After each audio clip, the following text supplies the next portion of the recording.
ពេលឥឡូវធំឲ្យមករានោះគាត់ធំគីឡូ69ធំដូចគ្នាទុតជើងក្រោមអូយកាប់ជើងក្រោមរបស់មករាធ្ងន់កាប់មកវិញកាប់ជើងក្រោមរបស់មករាកាប់មួយទៀតឆក់បានឲ្យកាប់មួយជើងលោកអាញាកដាជាតាំងគៀតែអតុលវើកកាប់មកពីរជើងរបស់មករាកាប់មួយជើងខាងលើឥន្ទ្រូឆ្លងភ្នំផុតបាត់ផុតកំពូលភ្នំកាប់ជើងក្រោមរបស់មករាធាក់របស់មករាកណ្ដាប់ឲ្យកាប់ជើងក្រោមរបស់មករាកាប់មកវិញកាប់ជើងក្រោមរបស់មករាជំនាញរបស់មករាគុណខ្មែរឲ្យកន្លែងហ្នឹង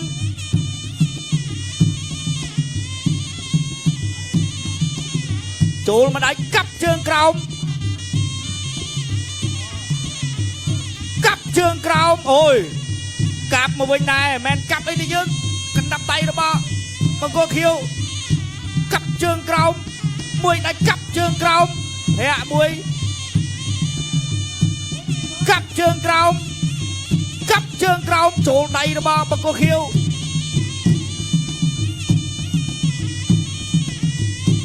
កាប់ជើងក្រោមទៀតនេះធាក់មួយកាប់គល់រំជួយមេឃរបស់មករាឡើងជាប់ជើងរបស់បង្គោលខៀវហើយធាក់មួយរបស់បង្គោលខៀវចូលកណ្ដាប់ឲ្យកាប់ជើងក្រោមរឹងបាត់កាប់ជើងក្រោមអូយកាប់គល់រំជួយមេឃមករារំលំឬមិនកាប់មួយទៀតកណ្ដាប់ឲ្យកាប់មួយទៀតវាយក្បាលពួររបស់បង្គោលខៀវជូហាន់ណាទីវ៉ែលកាប់ជើងក្រោម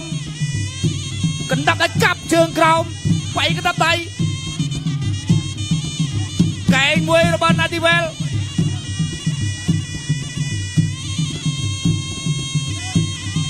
ធាក់មួយរបស់មករាណាទីវ៉ែលដើរចូលអត់ញើសទេកាប់ជើងក្រោមរបស់ណាទីវ៉ែលកាប់ជើងក្រោមរបស់មករាវិញកាប់គល់រំជួយមេឃឆក់បាម្ដាយរបស់ណាទីវ៉ែលកណ្ដាប់ដៃរបស់ណាទីវ៉ែលបត់កែងរបស់មករាដល់មករាកាប់ជើងក្រោមអូយកាប់ជើងក្រោមរបស់មករាកាប់មកវិញរបស់ណាទីវ៉ែល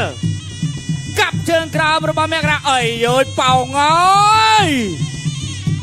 មួយដៃដូចគ្នាមួយដៃរបស់ណាទីវ៉ែលដៃណាទីវ៉ែលនេះធ្ងន់ណាស់បងប្អូនវាយរបស់ណាទីវ៉ែលកាប់ជើងក្រោម